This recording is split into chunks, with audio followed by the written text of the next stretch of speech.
गंगा जाइए, गया जी जाइए, नैमिषारण्य जाइए, मथुरा जाइए, पुष्कर जाइए और बद्रीनाथ जाइएगा। फिर पूछा गया है कि कोई इतना बूढ़ा हो गया, इतने जगह नहीं जा सकता, तो फिर क्या करे? तो फिर जवाब दे दिया, नहीं जा सकता तो यथाई देवी मख एस विप्रहा, फिर किसी ब्राह्मण के मुख से देवी भागवत की कथा सुन ले तो उसकी संपूर्ण ये यात्रा पूरी हो जाएगी। ऐसा वर्णन है श्रीमद् देवी भागवत के महात्म्य के अध्याय नंबर 1 का श्लोक नंबर 36 नंबर का श्लोक है, जिसको मैं गा के बता रहा हूं। लिखा है, तथा न गंगा न गया न काशी, न नैमिषं नो मथुरा न पुष्करम, पुनातिशद्यो वदरी बनम नो, यथा ही देवी मखे विप्राह।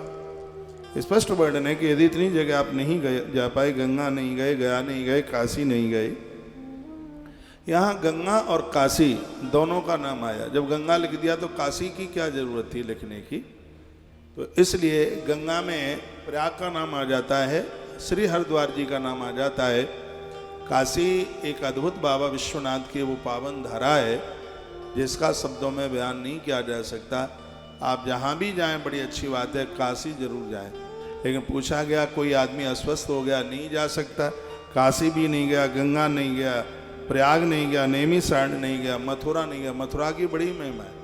आज ही तो मेरे पास कोई भक्त बोल रहे थे, बैठे थे, मैं उन्हें बोल रहा था कि आप वृंदावन की तरफ, मथुरा की तरफ क्यों नहीं आते?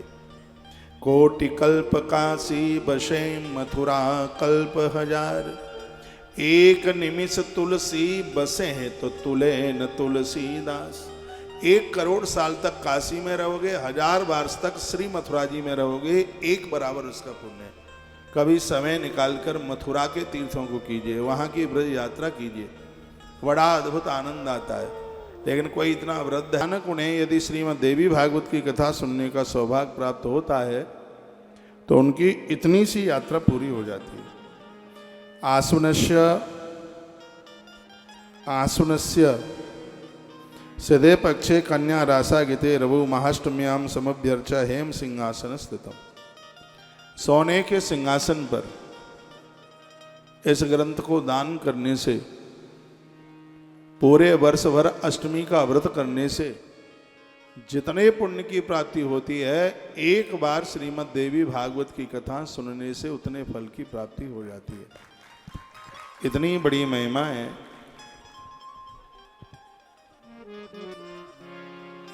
इसलिए मौका मिला है, नवरात्रा का भावी समय है,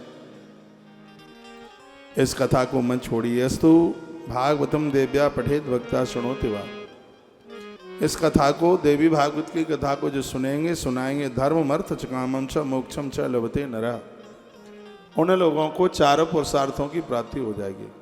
धर्म अर्थ काम और मोक्ष सब मिल जाएंगे। और अपुत्रो लभते पुत्रम दरिद्रो धनवान भवेत्। जिनको संतान नहीं है, जमीन में सो के एक बार फलियार करके अखंड ज्योत जलाकर, रक्त वस्त्र लाल वस्त्र पहनकर, फल और दूध ही लेकर के यदि श्रीमद् देवी भागवत की कथा सुनी जावे तो लिखा है अपुत्रो लभते पुत्रम। जिनको संतान नहीं है उसे संतान हो जाएगी।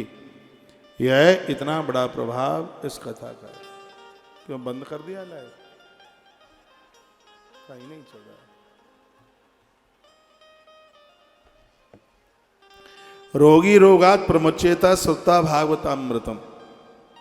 यदि किसी को दवाई नहीं लग रही है, कोई रुग्ण है, कोई रोगी है, श्रीमद् देवी भागवत की कथा नवरात्रा में श्रद्धा पूर्वक सुन ले, उसे निरोगता मिल जाएगी। इतना ही नहीं, लिखा है देवी भागवतम श्रुता लभेत पुत्रम चिरायुषम।